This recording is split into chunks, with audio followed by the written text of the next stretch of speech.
My name is Tara Wood Taylor, and I recently moved here from Wisconsin. That's my accent, you can probably hear it. I have been attending First Unitarian Church in San Jose. I feel really vulnerable being up here right now. I'm usually on the volunteer side of these things, but I'm here because only my family, my closest family, knows what has been going on with my struggle through healthcare. But I know it's a struggle and a story that many other people have, so I need to be here. With the story of having bills that you cannot pay, that keep piling up, and then worrying about how to pay the next time you get sick. I was born with asthma. It gets really bad during extreme temperatures, and when I get sick. I was fortunate enough to have health insurance through my mom until the age of 23, but then things have been really hard since then because you get just cut out. I was a home care worker for a girl with autism, and I did not have health coverage. Almost every week I had job-related injuries, including a bite that turned into eczema from my hand. More recently, I took care of our father through his third bout of cancer. And while I was taking care of him, I happened to get sick. I had an eye infection, and the eye drops were $100 out of pocket. My experience with the healthcare industry has been one of frustration, exhaustion, and emotional turmoil. I've cried a lot. It's depressing when you're 28 and all your major health bills are healthcare related. Right now I have a bill that's sitting on my bed that I have not opened because I know it's one from a collection agency. And I cannot open it because I know what it is.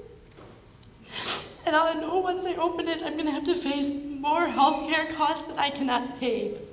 You'd be amazed at all the natural remedies that I know and things that I can do so I can take care of myself, so I can avoid going to a doctor. Last fall, I was working for the Obama campaign, and things were really exciting. I was working really long hours for something I believed in, but I came down with bronchitis a week before the election, and I had no health care insurance and no money to pay for a doctor. My throat was swollen so bad I could not breathe, and with asthma, it made it even worse.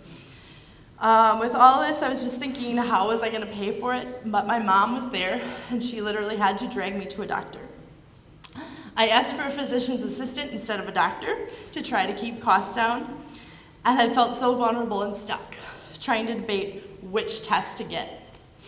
There I was, a 27-year-old college-educated woman, wondering what I was going to do, and frustrated that a normal illness was going to cost me hundreds of dollars in medical bills.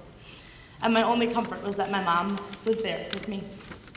Now I have something wrong with the skin of my leg. I've had it for a couple of years, and it's getting worse. But when I think about it, I'm really worried. But I can't afford to go to a doctor with my monthly income. I work 3 part-time jobs, and I've had over $2,000 in medical bills from 3 doctor's visits in the last year.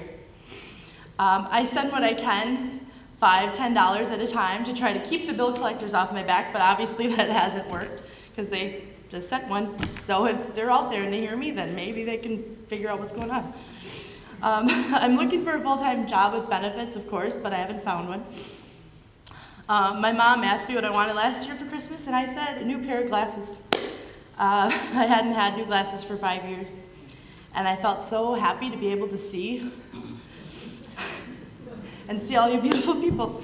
Paying for eye care wouldn't be so stressful if it hadn't been for if I had health care coverage. I really can't go on much longer like this. I really need health care, and I'm doing this in memory of our father and all of you who have struggles that have yet to be heard, so please share your stories.